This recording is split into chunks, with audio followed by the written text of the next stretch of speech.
Hello every one. അപ്പോൾ നമ്മുടെ ഇന്ത്യയിലെ മാച്ച് കഴിഞ്ഞിരിക്കുകയാണ്. ഓൾ ടോട്ടൽ എന്ന് പറഞ്ഞ് 253 7 വിക്കറ്റിൽ 20 ഓവറിൽ. അപ്പോൾ നല്ല സ്കോർ എന്ന് വെച്ചാൽ നല്ലൊരു സ്കോറ്. ചേസ് ചെയ്യാൻ അവർക്ക് മിനിമം ഒരു ബെസ്റ്റ് സ്കോറാണ് ഇട്ട് കൊടുത്തിരിക്കുന്നത്. ഇനി അവരുടെ ബാറ്റിംഗ് പോലെ ഇരിക്കും, നമ്മുടെ ബാറ്റിംഗ് അല്ല നമ്മുടെ ബോളിംഗ് പോലെ ഇരിക്കും കാര്യങ്ങൾ. നമ്മുടെ കയ്യിലാവോ അവരുടെ കയ്യിലാവോ എന്നുള്ളത്. വെറുതെ റണ്ണിട്ട് കൊടുക്കാനാണെങ്കിൽ അവർ ജയിക്കും, പക്ഷേ അത്ര എളുപ്പമായിരിക്കത്തില്ല ജയിക്കും. കാരണം 253 എന്ന് പറഞ്ഞ ചെറിയൊരു സ്കോറല്ല. അപ്പോൾ നമ്മുടെ കളി കഴിഞ്ഞ കളിയിലെ പോലെ തന്നെ സഞ്ജു ഈ കളിയിലും തിളങ്ങി. പക്ഷേ കുറേ റിസ്കി ഷോട്ട്സ് ഉണ്ടായിരുന്നു. 8 4ഉം 7 6ഉം ഉണ്ടായിരുന്നു സഞ്ജുവിൻ്റെ വക. അപ്പോൾ അതിൻ്റെ അനുസരിച്ച് റിസ്കി ഷോട്ട്സ് ഉണ്ടായിരുന്നു. കഴിഞ്ഞ വട്ടം നോട്ട് ഔട്ട് ആണെങ്കിൽ ഈ വട്ടം 89-ന് നോട്ട് ഔട്ടാണ്, ക്യാച്ച് ഔട്ടായിരുന്നു. യെസ് അത് ഇച്ചിരി വിഷമമായിപ്പോയി. ഞാൻ ഒരു സെഞ്ചുറിയൊക്കെ പ്രതീക്ഷിച്ചു.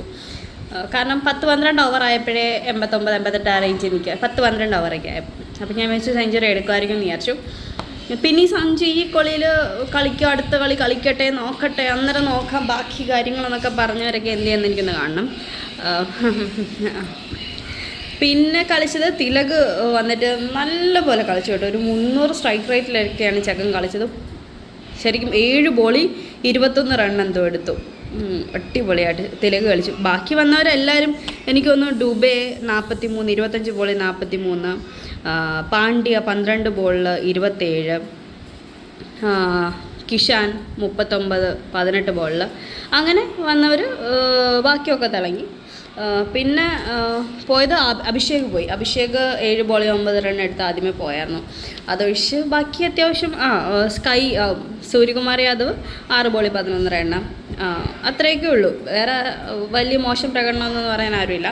എല്ലാവരും നന്നായിട്ട് കളിച്ചു. നമ്മളിങ്ങനെ ഒരു ടോട്ടൽ ഒരു വലിയ സ്കോറിലെത്തി.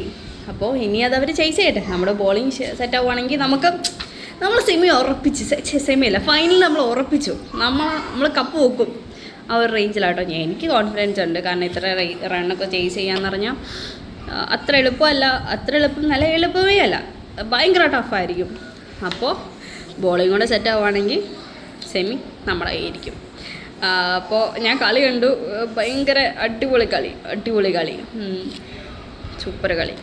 പിന്നെ എല്ലാവരെയും സ്ട്രൈക്ക് റേറ്റ് എന്ന് പറയുന്നത് എനിക്കൊന്ന് തിലക് 7 ബോൾ കളിച്ചപ്പോൾ 300 സ്ട്രൈക്ക് റേറ്റിലാണ് കളിച്ചത്. സഞ്ജു ആണെങ്കിൽ 211 സ്ട്രൈക്ക് റേറ്റിലൊക്കെ കളിച്ചത്.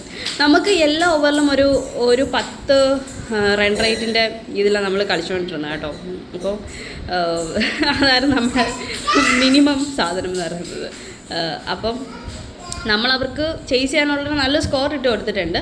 ഇനി ബാക്കിയൊക്കെ നമ്മുടെ ബോളേഴ്സിൻ്റെ കയ്യിരിക്കുക, ഫീൽഡേഴ്സിൻ്റെ കയ്യിരിക്കുക. നമ്മൾ എടുത്തു പറയേണ്ട ഫീൽഡേഴ്സ് കേട്ടോ. ബോളിങ് ശരിയായാലും ഫീൽഡേഴ്സ് ശരിയപ്പോൾ ചിലപ്പം കയ്യിൽ നിന്ന് കളയാനുള്ള ചാൻസ് ഉണ്ട്. കഴിഞ്ഞ കളിയിലൊക്കെ നമ്മൾ കണ്ടത് കഴിഞ്ഞ കളിയിലായിരുന്നോ എന്തോ.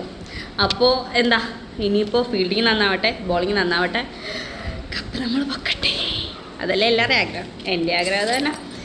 അപ്പം എന്താ ഇനിയിപ്പം ഇംഗ്ലണ്ടിൻ്റെ കളി നോക്കാം, ലെറ്റ്സ് സീ. അപ്പോൾ ഇത്രയേ ഉള്ളൂ. അടുത്ത മാച്ച് കഴിഞ്ഞിട്ട് ജയിച്ചതിൻ്റെ വിശേഷങ്ങൾ പറയുന്നതായിരിക്കും. എനിക്കത്ര കോൺഫിഡൻസ് ഉള്ളതല്ല കേട്ടോ. അപ്പോൾ എല്ലാവർക്കും ബൈ ടാറ്റാ. പിന്നെ ഒന്ന് സബ്സ്ക്രൈബ് ചെയ്യുക, ലൈക്ക് ചെയ്യുക, കമൻറ്റ് ചെയ്യുക, ഷെയർ ചെയ്യുക, സബ്സ്ക്രൈബ് ചെയ്യുക. അപ്പോൾ ടാറ്റാ ബൈ.